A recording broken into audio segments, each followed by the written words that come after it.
everybody back to another installment of Our Beer, Their Words. And today we have the fortune of being able to sit down with Mac Whatley. And Mac's going to tell us a little bit about himself and about his favorite beer, Potter's Clay Amber Ale. So Mac, tell us about you and tell us about how you came to grow an affinity for Potter's Clay. Well, I am a Randolph County native. I was born here in Asheboro and I live in Franklinville. Mm-hmm. I have been various elected officials in Franklinville. I started out life being an architectural historian in Asheboro, Randolph County, and did the survey of architectural history. And then I went into practicing law and I did that for 33 years. And now I'm the Randolph County historian at the public library in Asheboro. I have a library degree, got one in there someplace. And so that's where I am. I'm in the Randolph room, which is local history, genealogy, and sort of museum for Randolph County. It'd be fair to say that history and where things are now and where they came from. And yes, local history and I have more than a nodding acquaintance. Well, what is it? What is it other than growing up in Randolph County? What is it about Randolph County that appeals to your sense? Why did I come back history? here after going to Massachusetts Yes. for college? Well, because in the 70s I wasn't exactly sure how to make a living in Boston or New York, and I got offered the job with architectural history at the State Archives, and that brought me back here. Gotcha. After I was an archaeologist in colonial Williamsburg for a little while, Oh yeah. it's hard for me to keep a job. Because I've done a lot of different stuff. So I came back here and did the survey of Randolph County, gradually became the expert on Randolph County architecture, besides the expert on Southern textile history just in general. I got stuck here. You got stuck. Couldn't get my car out of the ditch, so I spent the next 40 years here. Well, yeah, well, in that, I mean, recognizing the history of Randolph County and it being a dry county for such a long time, and the storied history of the referendums and the fact that this is the 100th anniversary of Prohibition. Yeah, there you go. That's in there somewhere. Yeah. But the idea that Randolph County was dry, alcohol was taboo and banned. Except in Liberty. Except in Liberty. Hence the name, right? Well, they made their whole economy on soldiers from Fort Bragg trying to get to Greensboro and needing a beer. So, Really? Yeah. That's why they never voted it out. Because local option meant you had to vote it in. Yeah. So after Prohibition, so Liberty never voted it out. I did not know that. How about that? With that history and then the Four Saints opening up here in 2015, you've got Potter's Clay there in your mug by... Well, I didn't wait till this place opened up, because it was a damn long time between drinks. Yes, it took us a minute to get open, that's for sure. Yes, no, the first time I had Potter's Clay was at Lumina, and y'all were still serving out of somebody's secondhand ice chest, and the beer that Andrew made in his garage. Yep. So I think Potter's Clay was actually the first one of your beers I ever had. More than likely, yeah. We did have that. Yeah, you had those four. You had the Stout, Stout 1. You had Potter's Clay. You had Omi. Yep. And the Hefeweizen. We did. That was Hefeweizen. Yeah. Yep. Those were the first four that we did. The first public tasting we did at Lumina. That's right. Yeah. You and Andrew were there, but I didn't know you or him. I actually knew Pete and the other guy who was Vladimir's English teacher. Jonathan. Yes. Dillian. Yes. Yes. Yeah. So first time I met y'all was when you were hawking beer out of the trunk of somebody's car. So they all Actually, do. you had to give it away. Legally, they had to give it away. Couldn't charge for it. They were not licensed. That's right. Yeah, that was the first time we kind of brought it out there to the public. We had done some private tastings, but that first time in the public. So what about Potter's Clay? What about the beer itself? Well, you had me at the name, I think, for historical reasons. Although Omi, that was a pretty classic Randolph County one too. Yeah. But Potter's Clay, I mean, the good thing about it being an amber ale, it reminded me of Bass Ale, which was my go-to beer in college. Mm-hmm. But it's got more of a bite, more of a citrusy flavor than one of those English pale ales. Right. And it's just a very good everyday kind of beer. That's the good thing about your four classics is that they are the kind of things that you want to drink anytime, alternate, something like that. But it's not experimental. It has kind of that IPA bite to it, something, but not totally IPA. But Right. for all these youngsters that like IPAs nowadays, they can get along with that. But I mean, that was a good feeling about it because it was really excellent beer, and no thanks to you, Andrew makes great beer. I take no credit. You're for the what he businessman, did. and he's like the genius behind the kettle there. So who knows what he puts into this? Besides, Only goodness. yes, the most expensive ingredients and love. Right? Yes, absolutely. So with Potter's Clay, the flavor and enjoying that part of it, and you mentioned it brings back memories of Bass while you're in Massachusetts.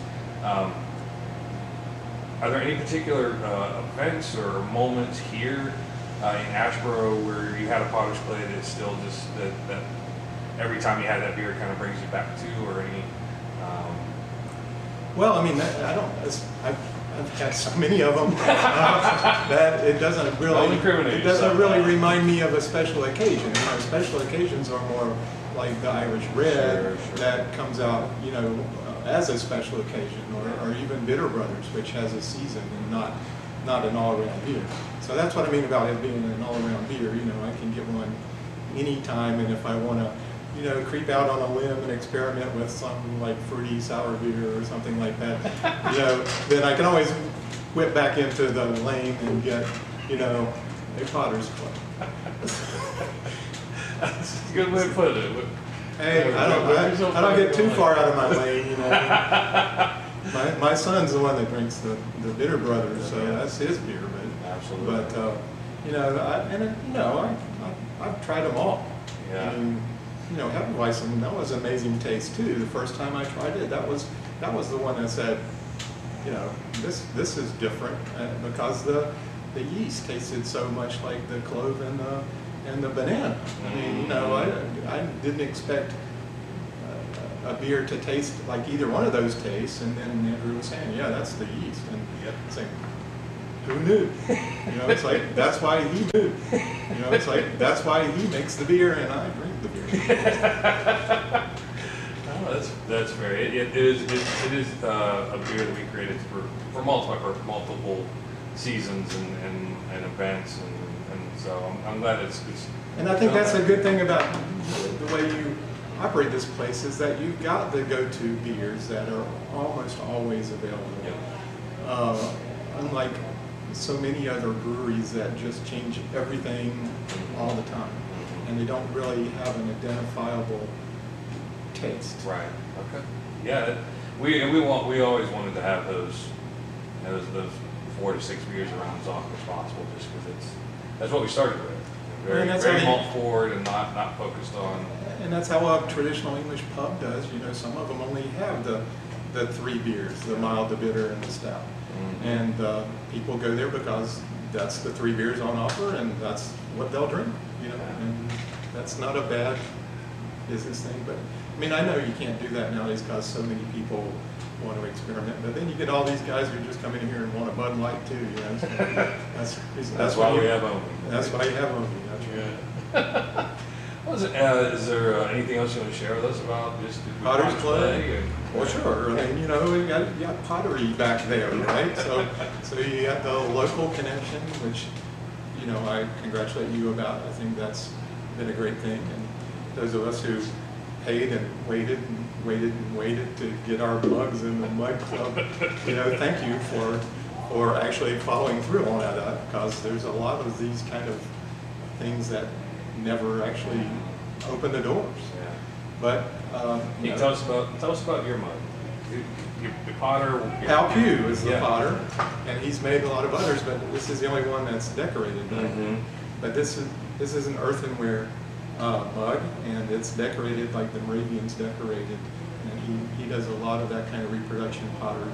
It's earthenware because it's shiny all over and very smooth. That's the kind of glaze that there is. But he's known, this is an English style flagon, and it's a beautiful piece. And you know, you have, I don't know how many potters you have who have done mugs, but there's a boatload of them. Yeah, we've had, right now, I think we've got close to 20 different potters right now.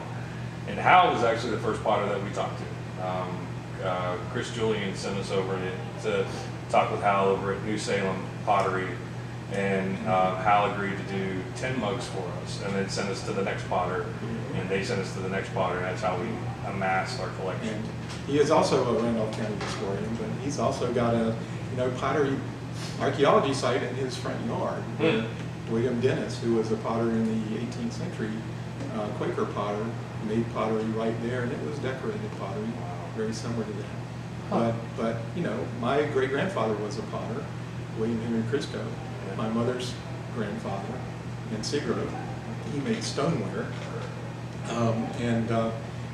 so I mean, I grew up with potters. I mean, we used to go to Cole's Pottery every Saturday. They had a kiln opening, and so you know, I have used pottery. My dogs drink out of pottery. You know, I got pottery, but you know, that's Randolph County, and it's all kinds of pottery, and you know, that's alcohol is actually why potters survived into the 20th century.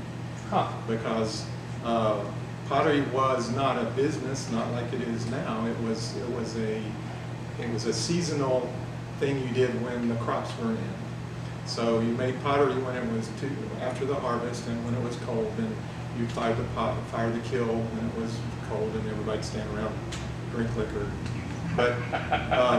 But they made jugs. That's why they kept going, because after the Civil War, glass was so plentiful and you could get it anywhere, so nobody really needed the kind of crockery and things like that they used to need, so they started making jugs for alcohol.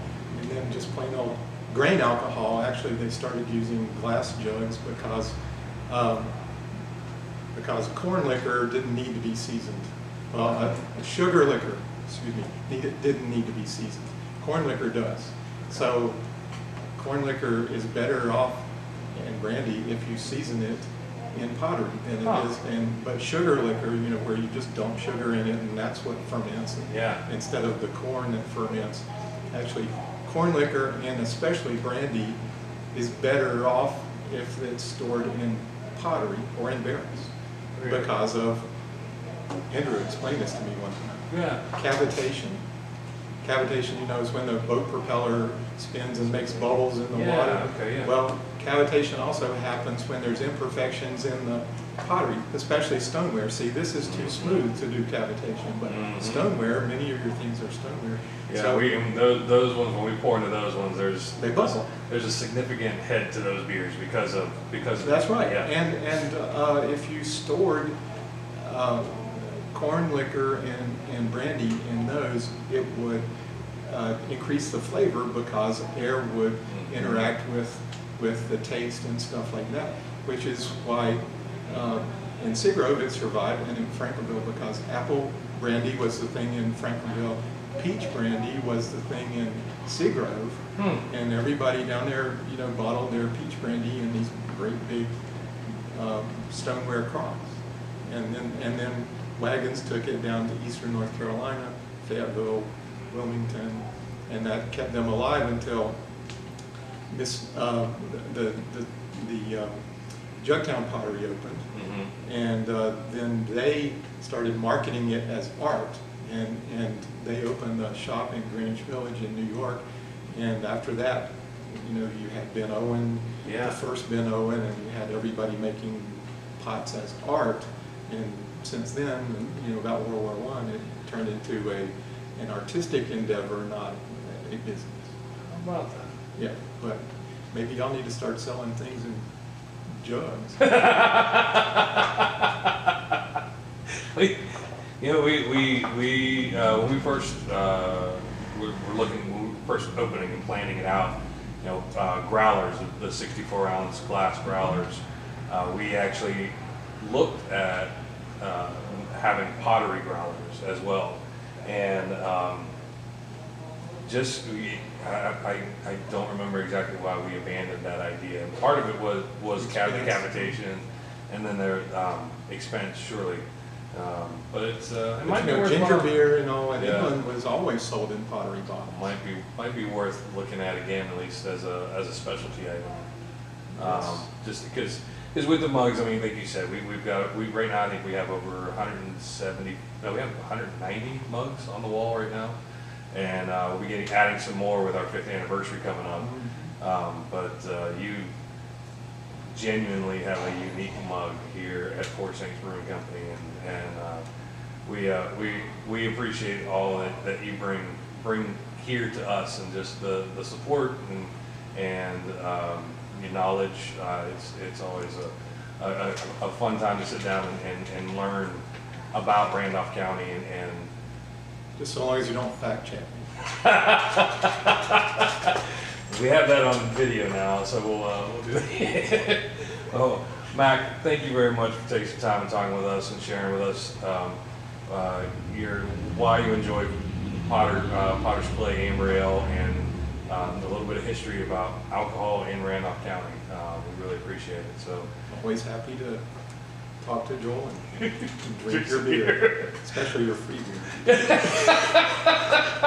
which doesn't happen. Yes, doesn't happen. No, it doesn't happen. That's why you got to enjoy it when it does happen. Cheers to you, Mac. Thank you.